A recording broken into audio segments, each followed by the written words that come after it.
Hello everyone, welcome to my channel simple girls স্নিগ্ধায় তোমাদের সকলকে স্বাগত। আশা করব তোমরা সকলে খুব ভালো আছো, আমি অনেক ভালো আছি। তো আজকে ডিসাইড করলাম আমি তোমাদের আমাদের রাজপ্রাসাদটা দেখাবো। আমাদের রাজপ্রাসাদের নাম হচ্ছে করুণানীর। করুণা হচ্ছে আমার দিদার নাম। অ্যাকচুয়ালি আমাদের বাড়িটা করতে আমাদের দিদা দাদু যা সহযোগিতা করেছে তা একটা ভিডিওর মাধ্যমে আমি তোমাদেরকে প্রকাশ করতে পারবো না। আর একটা কথা না বললেই নয়, এই বাড়িটার ক্ষেত্রে কিন্তু আরও দুজনের কৃতিত্ব অনস্বীকার্য। একজন আমার মাসিদি দান আর একজন আমার মেসুদা দান।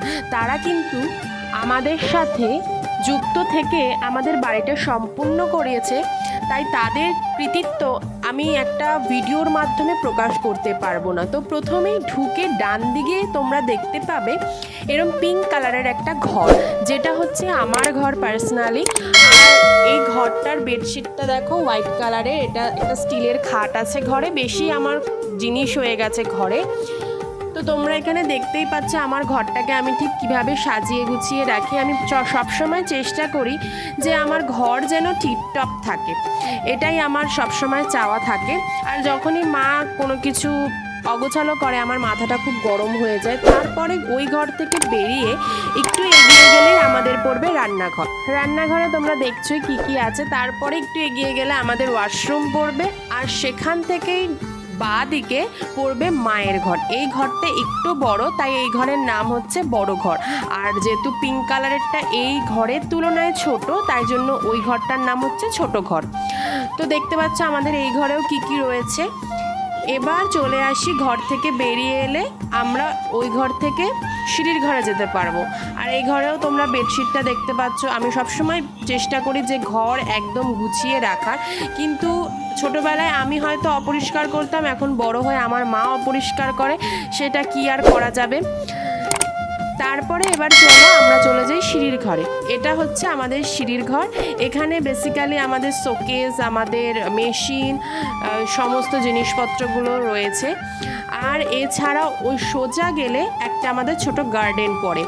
তারপরে চলো সিঁড়ি দিয়ে আমরা টুকটুক করে উঠে যাই ওপরে।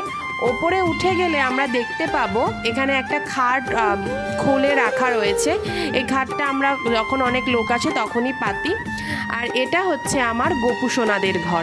আমার 3টে গোপুসোনা আছে, লক্ষ্মী আছে, আর গুরুদেব আছে, লোকনাথ আছে, তারপর গণেশ আছে, মহাদেব আছে, মা কালী আছে।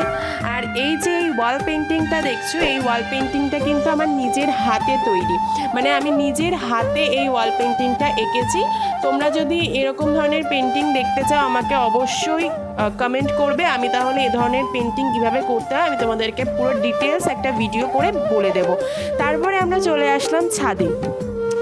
আমাদের পিছন দিকে প্রায় কিছুটা জায়গা রয়েছে, যেটা এখন একটা স্টোর রুম। আগে আমরা ওখানেই বসবাস করতাম, কিন্তু আমাদের নতুন বাড়ি হওয়ার পরে 2012-তে আমাদের নতুন বাড়ি হয়, আমরা সেখানে শিফট করি। তো এখন পিছনের ঘরটা স্টোর রুমে পরিণত হয়েছে, ওখানে বাতিল জিনিসপত্রগুলো আমরা রাখি। আর এটা হচ্ছে আমাদের সামনের রাস্তাটা। আর আমাদের উল্টো দিকে একটা বড় বাড়ি হয়েছে, যেটা সামনে গোডাউন রয়েছে। আর তোমরা দেখতে পাচ্ছ আমাদের ছাদের চারপাশটা ঠিক এরকম। আর আমাদের বাড়িতে কিন্তু প্রচুর, তোমাদেরকে যে বললাম যে একটা ছোট গার্ডেন আছে, ওই গার্ডেনে কিন্তু অনেক ছোট ছোট সুন্দর সুন্দর গাছপালা রয়েছে। আর আমরা ঠাকুর ঘরটাকে বেসিক্যালি আমি ঠাকুর ঘরটাকে একটু সুন্দরভাবে আধুনিকতার ছোঁয়া দেওয়ার চেষ্টা করি, যে যা কিছুই হোক না কেন আমি ঠাকুর ঘরে একটু সুন্দর করে আঁকি বা সুন্দর করে রাখার চেষ্টা করি। এছাড়াও আমি ভেবেছিলাম যে আমাদের এই পিলারটায় কিছু আর্ট করব। তোমরা দেখতে পাচ্ছ এখানে বিভিন্ন ধরনের আর্ট করা রয়েছে, সেই আর্ট করব। চলো তোমাদের ওটা পরে দেখাচ্ছি। তো এটা হচ্ছে আমাদের মেন ছাদের ঘরটা। ছাদটা হচ্ছে ঠিক এরকম আমাদের বেশ বড়ই ছাদটা। তো এই ধরনের আর্টগুলো কিন্তু আমি আমার বাড়িতে বসে বসে করে থাকি। তো তোমরা যদি ভিডিও দেখতে চাও তোমাদেরকে তো বললামই কি করতে হবে। সত্যি বলতে আমি আমার বাবার রাজপ্রাসাদের রাজকন্যা, সেভাবেই আমি এই বাড়িতে থাকি। আর তোমাদের যদি ভিডিওটা ভালো লাগে তাহলে লাইক, কমেন্ট, শেয়ার আর সাবস্ক্রাইব করতে ভুলো না। Thank you so much.